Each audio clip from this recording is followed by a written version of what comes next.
मेरे साथ बोलिए, भारत माता की। क्यों भाई, क्या हो गया आप लोगों की आवाज को? 63 साल के बाद बंगाल के सपूत भारत केसरी श्यामा प्रसाद मुखर्जी का उनके ही राज्य में स्मारक बन रहा है। ऐसी आवाज नहीं चलेगी। सभी लोग मेरे साथ दोनों हाथ उठाए, जरा उठाइए दोनों हाथ, और श्यामा प्रसाद जी के आदर्श के संकल्पों को पूर्ण करने के संकल्प की मुट्ठी भींच कर बोलिए, भारत माता की। वंदे वंदे। मंच पर उपस्थित पश्चिम बंगाल के ऊर्जावान मुख्यमंत्री, जिन्होंने पश्चिम बंगाल को फिर से एक बार पूरे भारत का प्रेरणा केंद्र बनाने की शुरुआत की है, ऐसे मेरे मित्र शुभेंदु अधिकारी जी,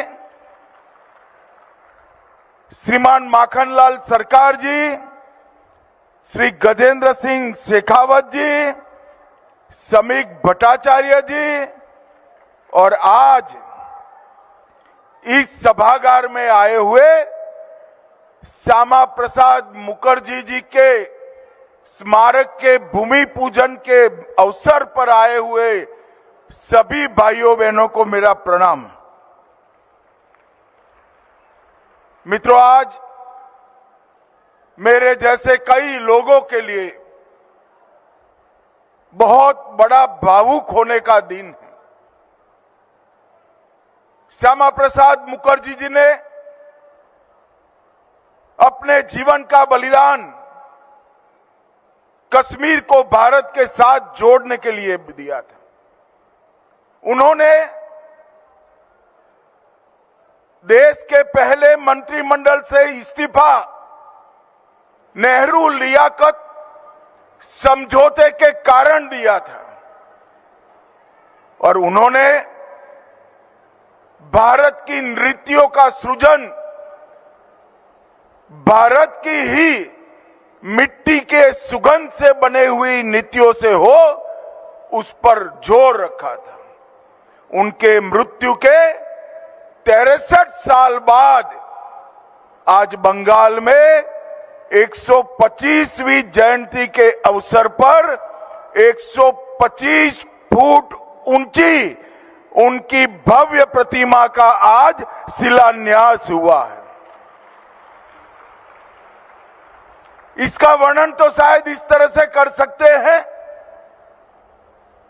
कि श्यामा प्रसाद मुखर्जी की पार्टी की सरकार आई, इनकी विचारधारा की सरकार आई, देशभक्तों की सरकार आई, तो श्यामा प्रसाद जी का आज उनके ही राज्य में सम्मान करने का काम कर रही हैं। परंतु मैं इस भूमि पूजन को अलग रूप से देखता हूं। मैं बंगाल और देश की जनता को कहने आया हूं, ये श्यामा प्रसाद मुखर्जी जी की मूर्ति का भूमि पूजन नहीं है, ये सोनार बांग्ला को संकल्प सिद्ध करने का भूमि पूजन है। बंगाल के लिए जो स्वप्न कवि गुरु टैगोर ने देखा, रामकृष्ण परमहंस विवेकानंद जी ने देखा, महर्षि अरविंद, खुदीराम बोस, राजा राम मोहन रॉय ने देखा, वो बंगाल का पुनर्निर्माण इतने सालों के बाद यहां पर श्यामा प्रसाद मुखर्जी की जयंती के दिन फिर से शुरू हो रहा है।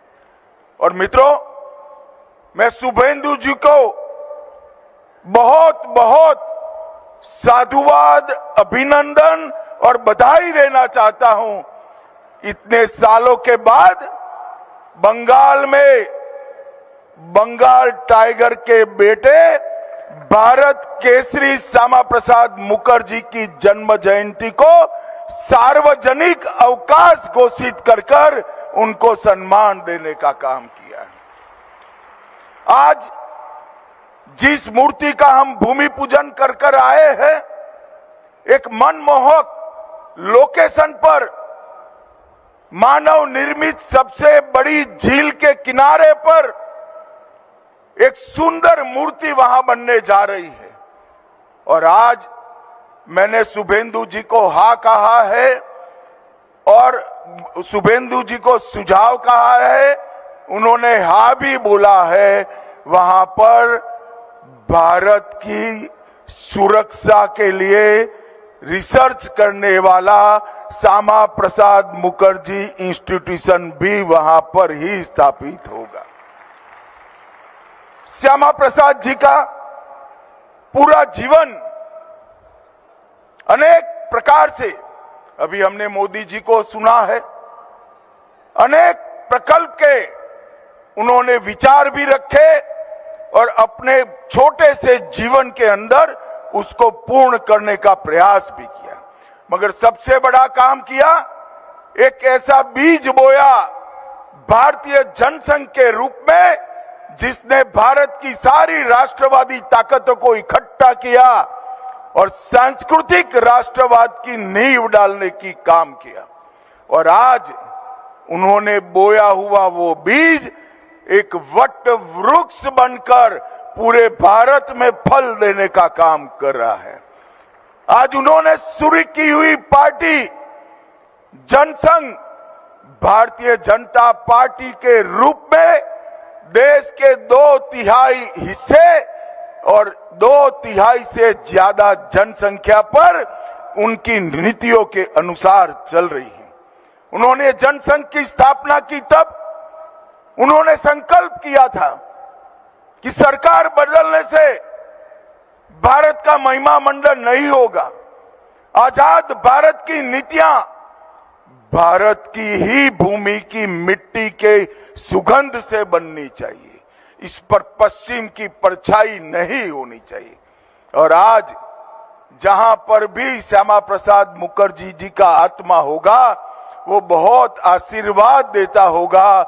मोदी जी के नेतृत्व में भारतीय दिशा में जाने की शुरुआत होगी। इन्होंने विकास भी और विरासत भी अपनी संस्कृति को साथ में रखते हुए आधुनिक भारत के निर्माण का एक विचार रखा था। नरेंद्र मोदी जी ने इस सूत्र को आत्मसात करते हुए भारत के विकास की नींव मजबूत कर 2047 में पूर्ण विकसित भारत बने, इसके साथ साथ हमारी संस्कृति का ध्वज भी पूरी दुनिया में सबसे ऊपर लहराता दिखाई पड़े, ऐसी शुरुआत नरेंद्र मोदी जी ने की।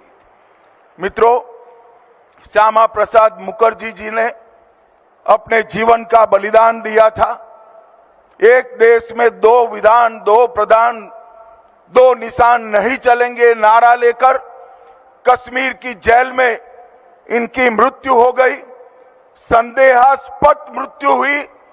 कांग्रेस ने कभी इसकी जांच नहीं कराई। मगर आज देखिए 125 साल जब उनकी जन्म जयंती को हुए हैं, मोदी जी ने उनका संकल्प पूरा कर धारा 370 को मूल समेत उखाड़ कर फेंक दिया है। और आज कश्मीर भारत का अभिन्न अंग है। श्यामा प्रसाद मुखर्जी की संकल्पना को उनके ही पार्टी के कार्यकर्ताओं ने आज समाप्त कर दिया है। मैंने वो इस्तीफे का पत्र देखा है जो पहली कैबिनेट से उन्होंने दिया। उस वक्त जवाहरलाल नेहरू और लियाकत, ये दोनों के बीच में समझौता हुआ। नेहरू लियाकत समझौते का जब डॉक्टर मुखर्जी ने अध्ययन किया, उन्होंने कहा इसमें पाकिस्तान और बांग्लादेश, इस वक्त का पूर्वी पाकिस्तान, उसमें जो हिंदू रह गए हैं इनकी कोई चिंता ही आपने नहीं की। भारत में रह गए मुसलमानों की तो चिंता की, मगर पाकिस्तान और बांग्लादेश में रहते हुए हिंदू की कोई चिंता नहीं की। ये समझौता एक तरफा है, इसलिए मैं आपके मंत्रिमंडल से इस्तीफा देता हूं। और मित्रों, आज उनकी ही पार्टी की सरकार ने सीएए लाकर सभी हिंदुओं को नागरिकता देने का काम किया है। और मैं आज इस अवसर पर इस मंच से कहकर जाता हूं, शुभेंदु भाई हर रोज मुझसे उगाही कर रहे हैं, मैं उनको कहकर जाता हूं, जो बची खुची कसर है नागरिकता देने की, वो भी हम जल्दी से समाप्त कर देंगे, क्योंकि यहां अब भारतीय जनता पार्टी की सरकार है। धारा 370 समाप्त हुई, हिंदुओं को, शरणार्थी हिंदुओं को नागरिकता देने का काम भी समाप्त हुआ।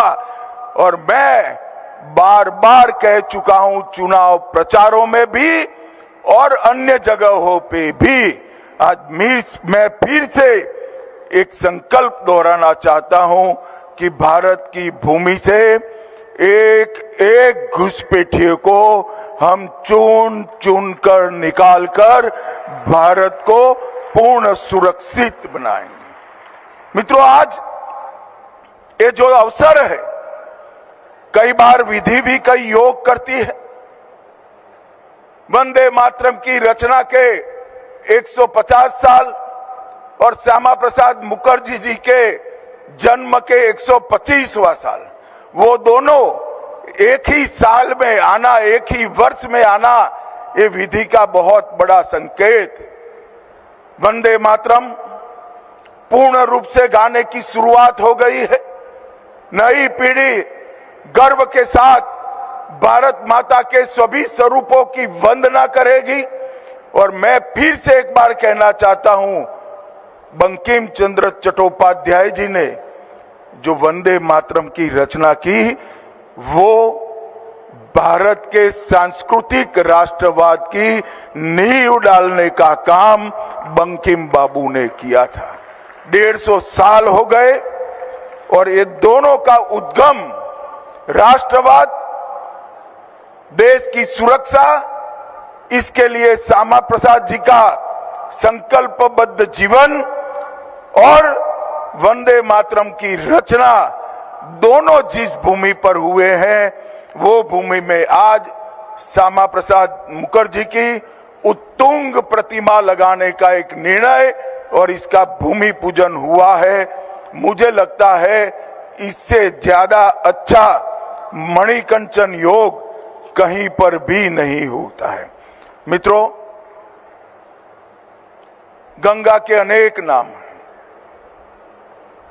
उत्तराखंड में 5 नदियां इकट्ठी होती है, फिर यमुना जी मिलती है, पूरे मध्य प्रदेश की कई नदियां मिलती है, यहां आता है तो हुगली भी मिलता है, मगर गंगोत्री से ही गंगा निकलती है।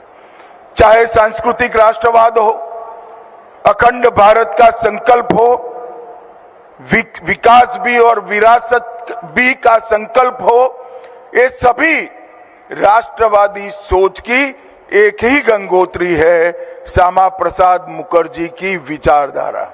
डॉक्टर मुखर्जी ने अपने विचार को हमेशा बेबाक तरीके से रखा। कई लोगों ने उनको भुलाने का प्रयास किया। 63 साल तक जहां मुखर्जी जी का जन्म हुआ, वो बंगाल में भी उनको भुलाने का प्रयास किया गया, मगर कहते हैं ना कि सूर्य को कोई छिपा नहीं सकता। डॉक्टर मुखर्जी के विचारों में इतनी शक्ति थी कि आज पूरे देश के सामने ये विचारधारा दैदीप्यमान होकर कोटि कोटि सूर्य की भांति पूरे विश्व में अपना प्रकाश दिखा रही है। मित्रों, आज बहुत अच्छा दिन है। शुभेंदु जी ने को मैंने फोन किया था कि श्यामा प्रसाद मुखर्जी के जन्म के दिन पर छुट्टी घोषित हो और एक यहाँ पर उनकी उत्तुंग प्रतिमा का स्थापन हो। उन्होंने दोनों बातों को स्वीकार किया। आज ये बातें मूर्त रूप ले रही हैं और अब समय है श्यामा प्रसाद जी के भारतीय भाषाओं के लिए आग्रह को भी पूरा करने का।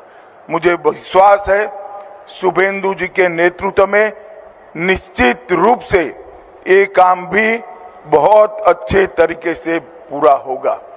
बंगाल की जनता ने श्यामा प्रसाद जी के 125वें साल के अंदर ही यहाँ पर परिवर्तन किया है। ढेर सारे लंबे वादों की सूची थी। मैं ही आया था घोषणा पत्र रखने के लिए। पत्रकार बाद में पूछते थे कैसे पूरा करोगे। मैं सबको आज कहना चाहता हूं कि इतने कम समय में भारतीय जनता पार्टी के मुख्यमंत्री शुभेंदु अधिकारी ने अन्नपूर्णा योजना शुरू कर दी है, लागू हो गई। उज्ज्वला 30 लागू हो गई है। महिलाओं के और छात्राओं के लिए बस में फ्री मुसाफरी जमीन पर उतर चुकी है। लखपति दीदी मिशन चालू हो गया है। आयुष्मान भारत 5 लाख तक का गरीब का मुफ्त इलाज भी आज जमीन पर उतर गया है। नॉर्थ बंगाल में कैंसर के अस्पताल का निर्माण शुरू हो गया है। बीएसएफ को बाढ़ बनाने के लिए भूमि देने का काम समाप्त हो गया है और भ्रष्टाचार की जांच के लिए जस्टिस बृजेंद्रनाथ रे की कमेटी भी बन चुकी है। जिन्होंने भ्रष्टाचार किया था उनको मैं फिर से याद कराना चाहता हूं। कमेटी की रिपोर्ट आते ही पाई पाई निकालने के लिए आप तैयार रहना जो बंगाल की गरीब जनता की। महिलाओं पर अत्याचार के लिए भी जस्टिस संप चटर्जी की कमेटी बन चुकी है। लंबित प्रोसिक्यूशन सैंक्शन जो नहीं दी थी भ्रष्टाचार के केस में, मैंने सुबह 12 बजे फोन किया था, 2:30 बजे बंगाल सरकार ने सारे केसों में प्रोसिक्यूशन का सैंक्शन दे दिया है और यूसीसी के लिए भी कमेटी बन चुकी है। समान नागरिक धारा भी यहां पर लागू होने वाला है।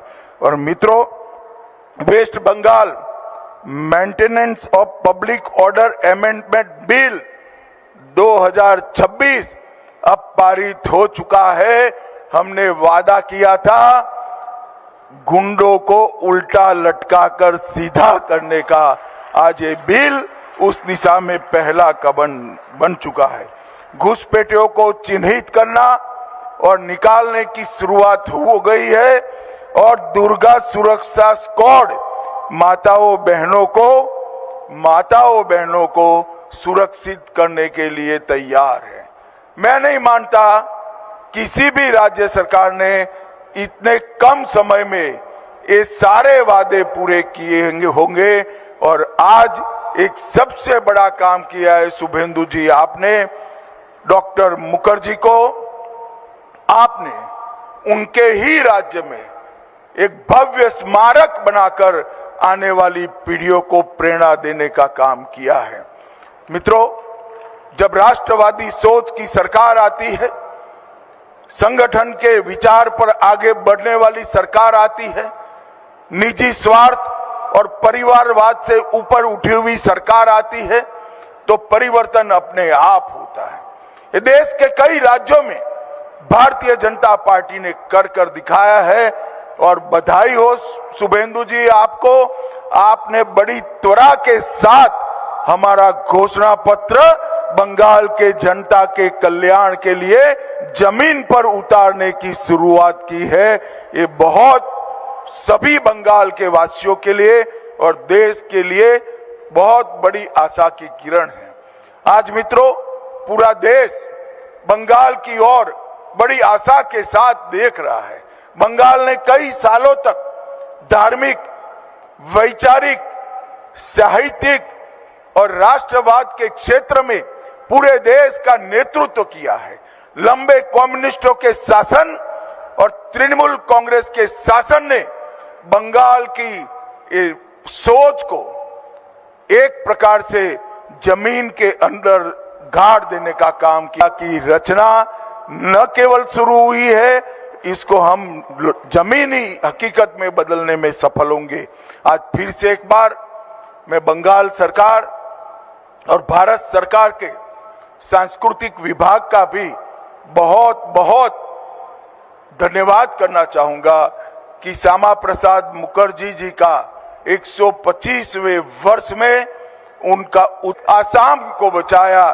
कल की जनता को देश के नेता और प्रधानमंत्री नरेंद्र मोदी जी और हमारे राष्ट्रीय अध्यक्ष नितिन नवीन जी की ओर से आश्वस्त कर जाता हूं, शुभेंदु अधिकारी की सरकार हमारे एक एक वादे को 5 साल के अंदर पूरा करेगी और सोनार बांग्ला बनाने की भव्य नींव डालने का काम शुभेंदु सरकार करेगी। आप सभी का बहुत बहुत धन्यवाद। हम बहुत आभारी हैं माननीय गृह मंत्री श्री अमित शाह जी को, बहुत बहुत धन्यवाद।